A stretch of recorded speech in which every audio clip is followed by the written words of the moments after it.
लग रही है, क्या करूं? वैसे भी कोई काम नहीं है, शायद जंगल जाकर देखती हूँ, वहाँ कुछ फल मिल जाए खाने को। ये सोचकर टुनटुनी जंगल की तरफ चली जाती है।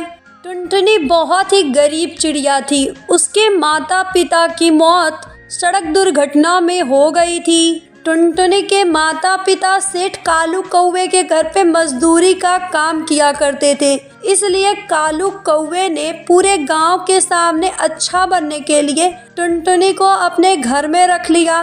लेकिन सच ये था कि टुनटुनी के रूप में कालू कौवे और उसकी पत्नी को मुफ्त का नौकर मिल गया था।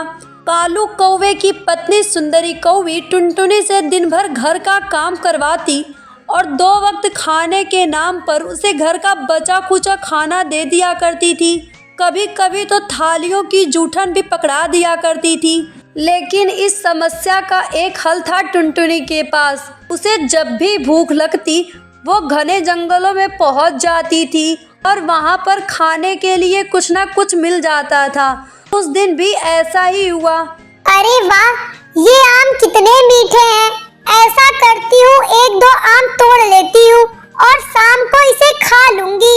ऐसा कहकर टुनटुनी कुछ और आम तोड़ लेती है और उन्हें खाते हुए कालू कौवे के घर की तरफ चल देती है। वो आम खाते हुए ही जा रही थी, तभी अच्छा, तो तू यहाँ बैठकर आम खा रही है, कामचोर कहीं की। ये आम कहाँ से आया रे? मालकिन, वो ये आम हमारे बगीचे से चुरा कर लाई है ना। रुक जा, आज तो तेरी खैर नहीं।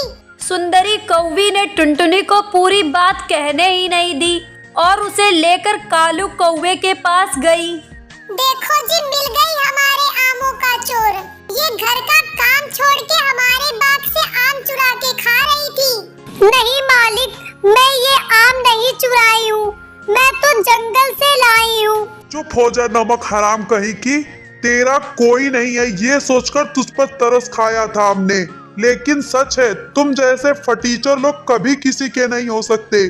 चल जल्दी से हमारे घर से निकल जा, मैं तुझे एक पल भी बर्दाश्त नहीं कर सकता। उसके बाद टुनटुनी चिड़िया घोंसले से बाहर चली जाती है। अरे ये क्या कर दिया आपने? उसे घर से क्यों निकाल दिया? मैं तो आपके पास उसे 2-4 थप्पड़ लगवाने आई थी और आपने उसे घर से निकाल दिया। अब घर का काम कौन करेगा? इतना सारा काम पड़ा है। अरे कमाल कर रही हो सुंदरी, मुझे पहले बताना चाहिए ना कि क्या करना है क्या नहीं।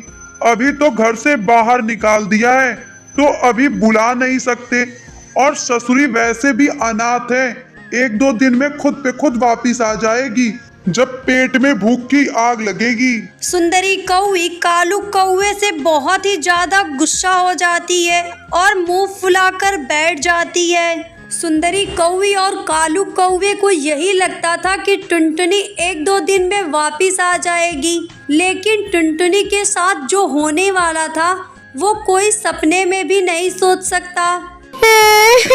माँ, पापा, आप मुझे छोड़कर क्यों चले गए? अब मैं कहाँ जाऊँ? मेरा तो कोई घर भी नहीं है। टुनटुनी चिड़िया जोर जोर से रोए जा रही थी। उसे कुछ नहीं सूझ रहा था कि वो क्या करे। तभी टुनटुनी चिड़िया की नज़र नीचे पड़ती है। वो देखती है कि बहुत सारी चिड़ियाएँ रसीले आम का मज़ा ले रही हैं। तभी उसके दिमाग में एक आइडिया आता है। वो वहाँ से उड़ती है और उड़ते उड़ते जंगल में पहुँच जाती है, उसी आम के पेड़ के पास जहाँ से उसने आम तोड़कर खाया था।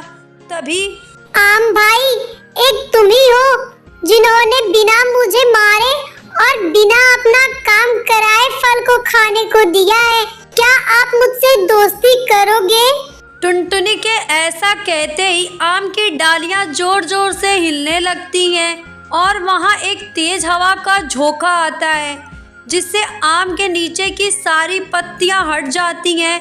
ऐसा लगता है मानो पेड़ ने टुनटुनी को बैठने के लिए जगह दी हो, जिसे देखकर टुनटुनी बहुत ही खुश होती है। धन्यवाद आम भाई। ये कहकर टुनटुनी उस आम के पेड़ के पास जाकर बैठ जाती है और घर के बारे में सोचने लगती है। तभी वो पेड़ जोर जोर से हिलने लगता है, मानो जैसे कोई भूकंप आया हो, और उसकी पत्तियां एक साथ होकर जुड़ जाती हैं। कुछ ही देर बाद वो पत्तियां जुड़कर एक सुंदर सा पक्का घर बना देती हैं, जिसे देखकर टुनटुनी चिड़िया बहुत ही खुश होती है और अपने आगे की जिंदगी खुशी खुशी बिताने लगती है।